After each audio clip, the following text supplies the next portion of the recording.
তার চেয়েও আমাকে বেশি ভালোবাসে কে?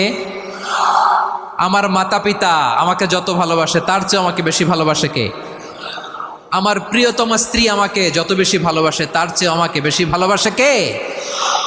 আবার আমরা যখন দোয়া পড়ি আমরা পড়ি রব্বানা আতিনা ফিদ দুনিয়া হাসানাতাও ওয়া ফিল আখিরাতি হাসানাতাও ওয়া কিনা আযাবান নার। আল্লাহ দুনিয়ার কল্যাণ দাও, আখিরাতের কল্যাণ দাও, জাহান্নামের আগুন থেকে বাঁচিয়ে দাও। পড়ে আমিন। ওয়া কিনা আযাবান নার মানে কি?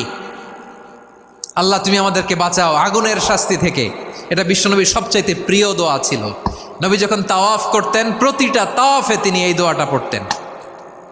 রুকনে ইয়ামানি থেকে হাজরে আসওয়াদে যখন তিনি যেতেন এই দোয়াটা পড়তেন, রব্বানা আতিনা ফিদ দুনিয়া হাসানা ওয়া ফিল আখিরাতি হাসানা ওয়া কিনা আযাবান নার। আল্লাহ দুনিয়ার কল্যাণ দাও, আখিরাতের কল্যাণ দাও। আল্লাহ জাহান্নামের আগুনের শাস্তি থেকে তুমি আমাদেরকে বাঁচাও। আওয়াজ করে সবাই পড়ুন আমিন। জাহান্নামের অবস্থা এত ভয়ঙ্কর হবে, জাহান্নামের ভেতরে লক্ষ লক্ষ কোটি কোটি কাফির মুশরিককে দেওয়ার পরেও জাহান্নাম বলবে হালমিম মাজিদ, আরো আছে নাকি, আরো দাও।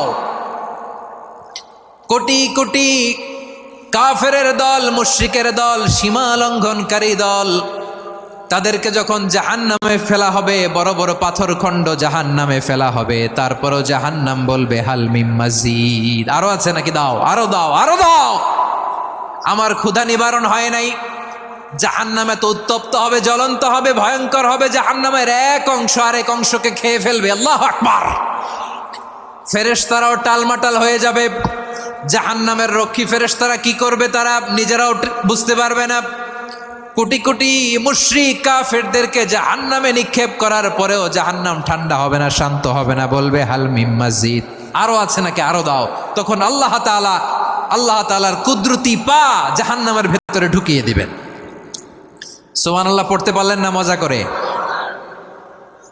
কোনো কিছুতেই যখন জাহান্নামকে শান্ত করা যায় না, আল্লাহ তাআলা তার কুদরতি পা জাহান্নামে ঢুকিয়ে দিবেন। দেওয়ার সাথে সাথে জাহান্নাম থেকে আওয়াজ আসবে, কত কত বিইজ্জাতিকা ওয়া বিকদরিক, আল্লাহ বিইজ্জাতিকা ওয়া বিকারামিক, আল্লাহ আপনার ইজ্জতের কসম, যথেষ্ট হয়েছে, এনাফ এনাফ, আর লাগবে না। সুবহানাল্লাহ বলেন। ওই ভয়ঙ্কর জাহান্নামে আমরা যেতে চাই কেউ? আমরা সব সময় ওই জাহান্নাম থেকে আল্লাহর কাছে পানাহা চাই। আওয়াজ করে বলেন ঠিক কিনা? বিশ্বনবী সব সময় আল্লাহর কাছে আল্লাহর জান্নাত চাইতেন, আল্লাহর জাহান্নাম থেকে পানাহা চাইতেন। তিনি বলতেন আল্লাহুম্মা ইন্না নাসআলুকাল জান্নাতা ওয়া নাউযু বিকা মিনান নার। আল্লাহ তোমার কাছে জান্নাত চাই, তোমার জাহান্নাম থেকে পানাহা চাই।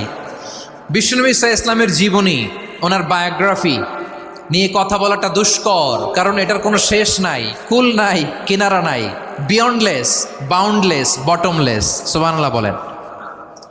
কারণ তিনি তো এমন নবী যিনি হ্যাঁ বললে এটা শরীয়তে হালাল হয়ে যায়।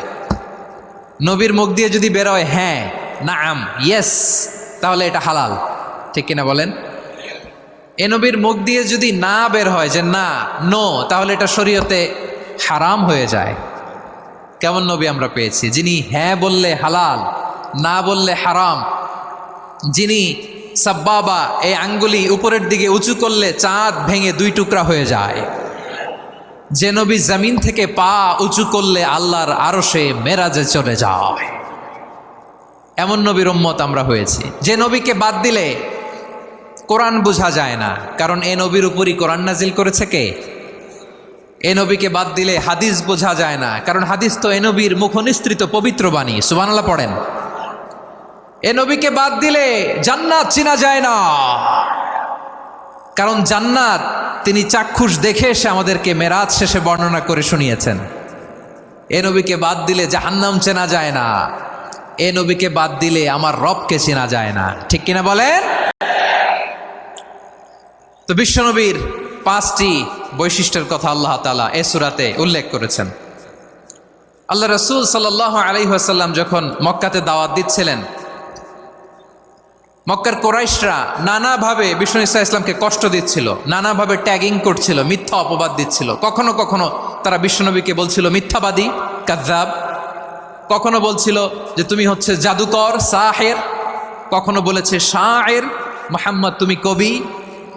কখনো বলেছে কাহেন, মুহাম্মদ তুমি গণক।